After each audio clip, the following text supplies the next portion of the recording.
So how much does it cost to do the North Coast 500?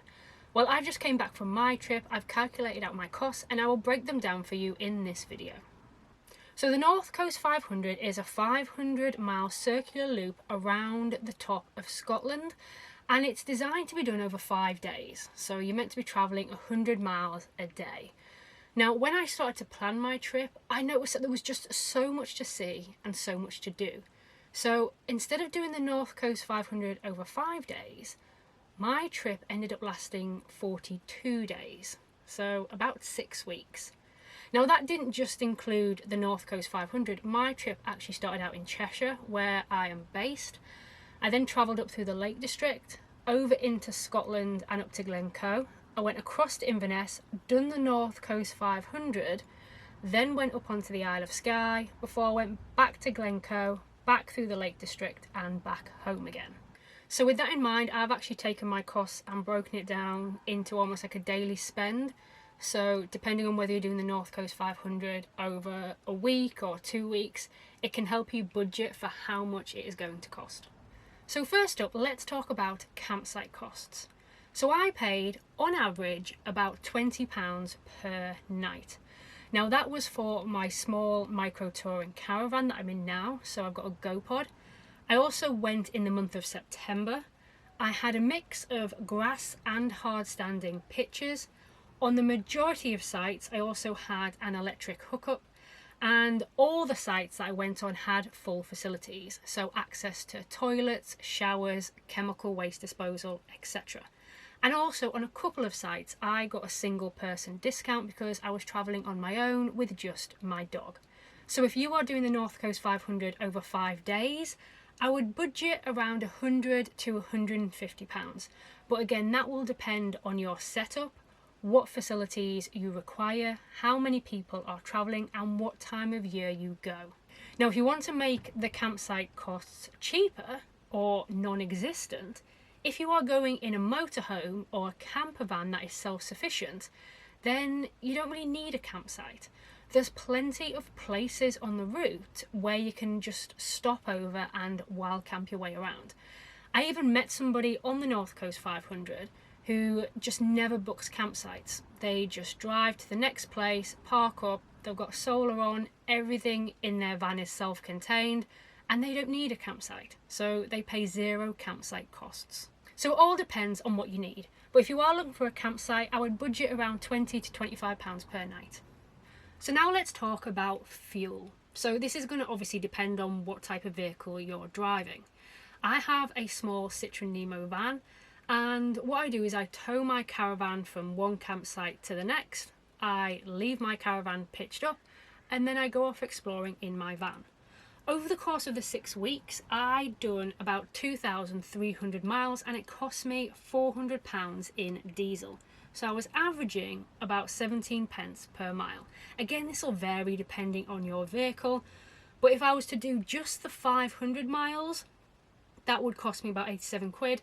So if again, you're just going for those 5 days, budget probably about £100 to £150. Again, depending on what you're driving and if you are towing anything. So now let's talk about food. So this is pretty much how long is a piece of string. You can spend as much as you want on food. Now, because I was traveling around in my caravan and I've got my hob in here and I've got my fridge, most of my food I picked up at local stores and supermarkets on the way around. I spent £400 in total over the 6 weeks, so that averaged about £65 per week. Now that's mainly just my grocery bill. It doesn't really include a couple of times when I kind of splurged as such, so going into a cafe for a coffee and a cake. A few of the places that I went and bought food from was the Seafood Shack in Ullapool. Fantastic place, highly recommend you go there. Great quality seafood and very good value for money. Another place I went to was Cocoa Mountain, which is meant to have the best hot chocolate in the world. Personally, the hot chocolate wasn't to my taste, but I did have a very nice croissant, which was toffee and white chocolate. That was very tasty. And another place I went to, which I would recommend, is, and I don't know if I'm pronouncing this correctly, is Lochniver Larder. Basically makes really big pies. Now it was really funny, when I went in there, I ordered 5 pies. I ordered 1 hot and then 4 to bring back and put in my fridge and have later. And I ordered them, but I didn't look at the prices. I just ordered these 5 pies. And then I think it came to like £35. And you know when you kind of tap your card thinking, God, that's a lot of money for just some pies. That's honestly what I thought. But when I brought the pies home and I looked at them, they're huge, big, like huge pies, and they are full to the brim with filling. So one of them I got was poached salmon, and I bit into it, and the whole thing is just filled with salmon. They work out, I think they were about £7 each or something, these pies. And yeah, at first I thought they were expensive, but when I saw how big they were and how much filling is in them, they actually worked out to be really good value, and they were delicious. So that is another place I would recommend you go to if you like pies. They do a mix of savoury pies and sweet pies, and obviously some vegetarian options in there as well. But yeah, that's how much I spent on food. Again, you could probably spend as much or as little as you want, depending on what facilities you have available, how much you eat, and what you like to enjoy. Do you want to go out to eat? Do you want to cook in your facilities? The choice is yours on that. I can't give you an exact price. Okay, so now let's talk about parking. So I didn't have to pay to park my van anywhere on the North Coast 500. There are plenty of parking spots available, and even if you go to like the attractions, I say attractions if it's like a theme park, but if you go to like some of the touristy areas, they have the big car parks available for you, and again, they're free of charge. They sometimes can be difficult to get into, especially if you go at a busy time in the afternoon, but I didn't have to pay to park my van anywhere. However, there were 2 places where I had to pay, and both of those were on the Isle of Skye. One was at the Old Man of Store, which I think was £3.50, and the other one was at the Fairy Glen, which was £2. Now, both of those costs I was quite happy with. I thought they were very reasonable, and you got a nice car park out of it. So yeah, happy to pay that, but for the rest of the North Coast 500, you can just park wherever, as long as it's safe and legal to do so. Now, as far as attractions go, in terms of like the things that you want to see, like castles and waterfalls and all the other stuff on the North Coast 500, again, there's no real like entry fee. Here in England, for some reason, there's a waterfall that people want to go see, and all of a sudden some company's popped up and is charging you £5 to see it. You have the right to roam in Scotland, so you can pretty much go anywhere and see anything, and there's no charge. There was nothing that I went to on my trip where I had to pay to see it.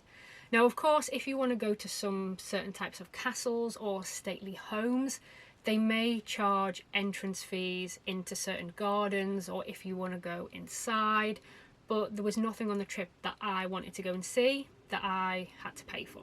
Now, the last thing that you might want to consider if you are going for longer than a week is washing your clothes. So as mentioned, I went for 6 weeks, and I didn't take 6 weeks worth of clothes. I don't even think I've got 6 weeks worth of clothes, but I took enough for 9 days, and my plan was to wash once every week. This actually turned out to be very expensive. So on average, I was paying £5 to wash my clothes, and then £3.50 to dry them. So the best part of a tenner every week just to wash and dry. Now, if there was a sunny day, then I've got like this extendable clothesline, which I can show you in another video, but I just hooked that up to my van, and I was pegging my washing out, and it would dry within a couple of hours. But when you've got rain and wind and drizzly weather and you start running out of underwear, then you just need to pay to have it washed and dried, because you can't afford to wait for a sunny day. So if you are going for a long time, you are going to have to budget this in. Also, be aware that they're all coin operated. Now, I don't know about you, but I don't carry any cash whatsoever. I'm just like bob my card everywhere. So I have to go and get cash out and then transfer the cash into coins to be able to put the coins into the washing machine and the dryer. Can be a bit of a faff, so make sure you kind of collect some coins up before you go. It will just make your life so much easier. Also, one thing to be aware of as well, that even though this is expensive, like £5 per wash is expensive, I never felt that they did a very good job of actually washing your clothes. So they had these big industrial washing machines, but they only wash your clothes for about 30 minutes. That's how long the cycle is, because they want the cycles to keep going, because you've got people waiting to put their clothes in. So you can't put it on a cycle for 2 hours, because there's people behind you waiting for the washing machine. So you've got like a 30-minute cycle that it goes on automatically. You don't have a choice, you can't change that. And you get your clothes back out the dry, and although, yeah, they're cleaner, they just don't seem as clean as when I put them in my washing machine at home. So again, that is just something to bear in mind. But that brings us to the end of my video and my cost for doing the North Coast 500. I think I've covered everything: campsites, fuel, food, parking and washing. If there's anything I've missed out, please let me know in the comments and I will do my best to help. But thank you very much for watching, and I'll catch you guys on the next video.